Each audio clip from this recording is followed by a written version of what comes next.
అమరావతి అభివృద్ధిలో భాగస్వామ్యులు కానున్న అసెండాసింగ్ bridge, సెంబుకార్ప్ AP రాజధాని నిర్మాణంలో పెద్ద మెలికే పెట్టాయి. ఇక ముందు ఏపీలో ప్రభుత్వాలు మారి ఒప్పందాలను రద్దు చేసుకుంటే తమకు భారీ మొత్తం చెల్లించాలనే నిబంధన పెట్టాయి. భవిష్యత్తులో ప్రాజెక్ట్ ఆగిపోయినా, ఉమ్మడి సంస్థ దివాళా తీసినా, ప్రాజెక్టును రద్దు చేసినా ప్రభుత్వమే అప్పులతో సహా చెల్లించాలని సింగపూర్ కంపెనీలు తమ ప్రతిపాదనల్లో వెల్లడించాయి.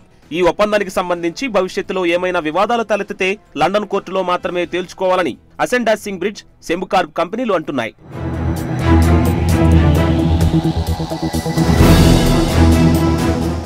ఏపీ రాజధాని అమరావతి నిర్మాణానికి సింగపూర్ సంస్థల స్విస్ ఛాలెంజెస్ విధానానికి ఏపీ కేబినెట్ ఆమోదముద్ర వేసింది.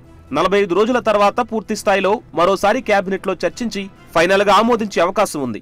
అయితే భవిష్యత్తులో ఏపీలో ప్రభుత్వం మారినా ఆ ఎఫెక్ట్ వారి మీద పడకుండా పలు జాగ్రత్తలను తీసుకుంటున్నాయి సింగపూర్ కంపెనీలు.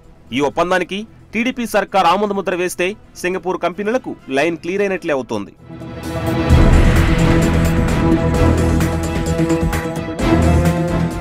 నిర్ణీత గడువులోపు తొలి విడత ప్రాజెక్టు చేపట్టేందుకు ప్రభుత్వం భూమిని ఇవ్వకుంటే దాన్ని ప్రభుత్వ వైఫల్యంగా కన్సార్టియం భావిస్తోంది. ఆ సమయంలో ఒప్పందం నుండి బయటకు వచ్చేందుకు ఉమ్మడి సంస్థకు హక్కు ఉంటుంది. 2-3 విడతల సమయానికి భూమిని సమకూర్చకపోతే ప్రాజెక్టు నుండి బయటకు వచ్చే అధికారం ఈ రెండు కంపెనీలకు ఉండే విధంగా వారు లింక్ పెడుతున్నారు. సింగపూర్ కంపెనీలు పెట్టిన ఈ కండిషన్స్ ను ప్రభుత్వం ఆమోదిస్తే భవిష్యత్తులో రాష్ట్రంపై పెను ప్రభావమే పడే అవకాశం ఉందంటున్నారు రాజకీయ నిపుణులు. మరోవైపు ప్రభుత్వం సింగపూర్ కంపెనీలకు దాసోహం అన్న మాదిరిగా వ్యవహరిస్తుందంటూ ప్రతిపక్షం ఆరోపిస్తోంది.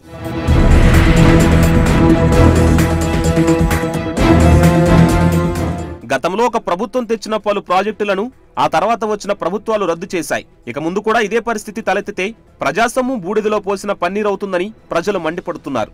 వీటన్నింటినీ దృష్టిలో ఉంచుకుని మెలికపెట్టే ఒప్పందాలకు ప్రభుత్వం మొగ్గు చూపకూడదని అంటున్నారు.